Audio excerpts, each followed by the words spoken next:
The Secret by Rhonda Byrne. This is a very notorious one. It's rather infamous because it gave birth to so many, oh yeah, man, manifested into existence, the law of attraction. People who are obsessed with this and they never really seem to get anywhere in life. The Secret is infamous because it popularized the law of attraction, but it's popular because it's very simplified and there's a lot of truth to its contents. And the movie targets most likely a primary audience who wants close to something for nothing. And you can tell by the way that they explain what they explain. Success is like so about thinking and psychology and just not really about mechanics or operations. So as per the law of attraction, that's the type of people who this book, or again the movie, primarily attracts. Its success proves, in a good and bad way, its contents for its own reputation. The main influence of this book, as far as I knew, was actually my favorite book ever, Think and Grow Rich by Napoleon Hill, which was the most successful book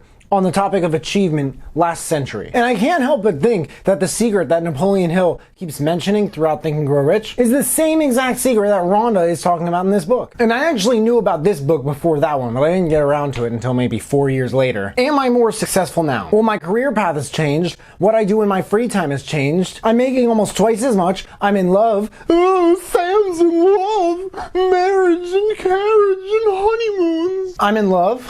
And my life purpose is more concrete and feasible to me than back when I wasn't really convinced I had one. So what is the secret? Is this book corny? Is it full of hippo poop? What, if anything, can we learn from it? Is it overrated? Is it underestimated? What info in it, if any, do people overlook that's actually very useful and not well known? Let's talk about it. Welcome to my channel. My name is Samuel and I want to make self-growth normal. If you want to make self-growth normal, because I don't want to do it alone, and who doesn't want to make self-growth normal, then make sure to smash that like button for the YouTube algorithm. So in the audio version, switching between voices, and there are like, I don't know, like 20 different narrators in this book. The main one, obviously, the author, who has a British or Australian accent. I feel like I was never able to tell the difference. Switching between voices is something that happens very frequently, more frequently than I've heard in any other audiobook, and I've reviewed over 200 on this channel so far. They switch it very frequently, almost as frequently as the individual thought frequency required to bring the law to life. See yourself living in abundance and you will attract it. It always works every time with every person.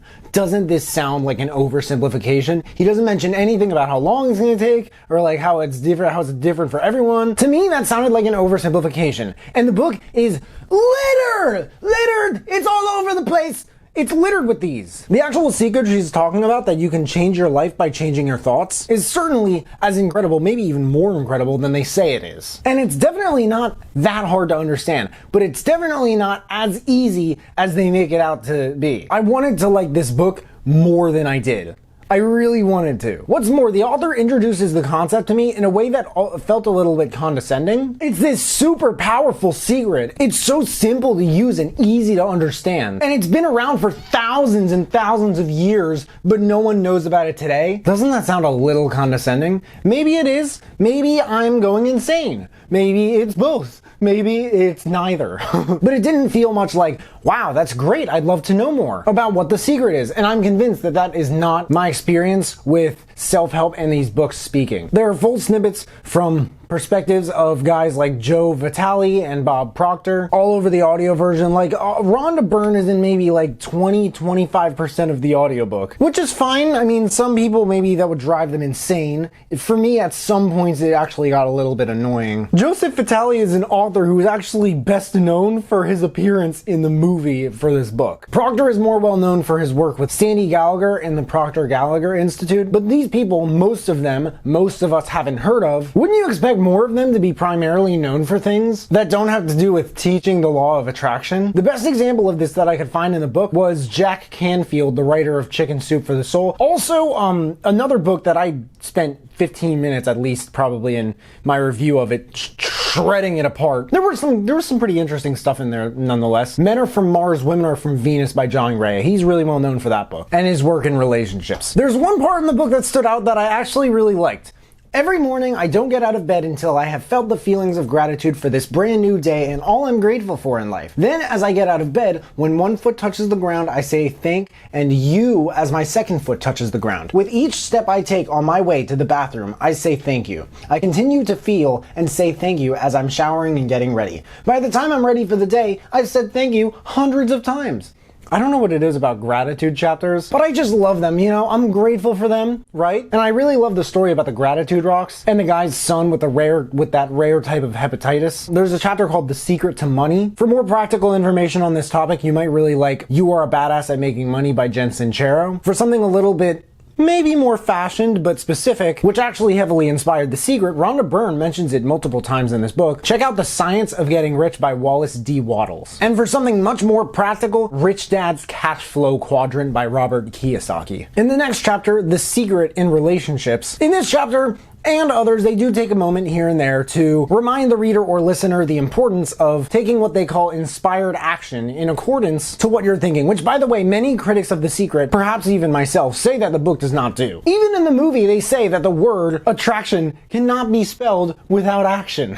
I don't think they did that bad of a job describing how The Secret can be applied to relationships, money, and health, because unlike the rest of the book, they do discuss anecdotes, healing from frightening, soul-crushing diseases. Of course, then you have the author throw in these ideas from time to time of, unfortunately, Western society has become so fixated on Asian in reality. Believe it or not, I can do so many different accents, but I can't seem to do a British or Australian accent or whatever this lady's accent is. It's a nice accent. You can think your way to the perfect state of health, the perfect body, the perfect weight, and eternal youth. You can bring it into being through your consistent thinking of perfection. There's something phenomenally dangerous about the words perfect and perfection in that quote. In the next chapter, The Secret to the World, here's another section that stood out. This one I really like, where they're discussing how you get more of what you focus on, be it good or bad. If you're anti-war, be pro-peace. If you're anti-hunger, be pro-people having more than enough to eat. If you're anti-particular politician, be pro his opponent.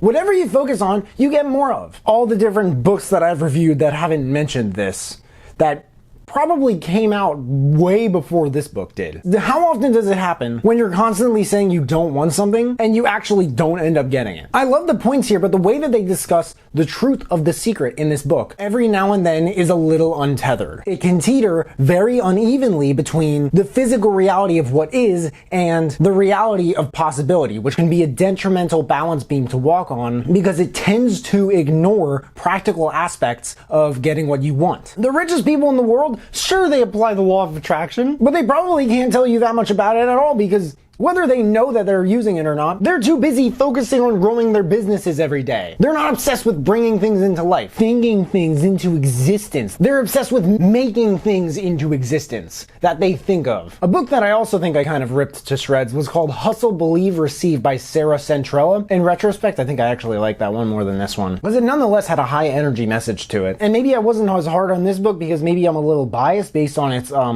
popularity. I mean, it's sold over 30 million copies so far, and it's been, what, 15 years? I get that seeing and believing in what you want becoming a physical reality. There is literal scientific feasibility today in how that works. But there has to be a reason that physical reality exists. There has to be people and measurement and lots of action involved. And this isn't the type of book to acknowledge that nearly enough. But just like in the movie, they could have had at least some sort of disclaimer in it in the beginning about this. What I heard in The Secret sounded like people who are content with what they have as if they already have it, which is fine. Oh my gosh, my camera's about to die. I might actually not end up doing direction 1 or direction 2 for the first time ever. But I didn't hear any excitement or talk of what is not yet. By the way, I think I'm going to put direction 1 and direction 2. I think I'm going to put those in the comments. And how to bring it into fruition. It's so about the destination, it sometimes seems like they're ignoring the fact that there is a journey. This is just the way I see the book. It's not how I see the actual secret. I'm still waiting for a book like Think and Grow Rich that could have maybe even the exact same ideas and structure, but it's so different because it's fully modernized. Think and Grow Rich came out in, I think, 1937. And it contains ultimately only very up-to-date studies. The quality of the actual secret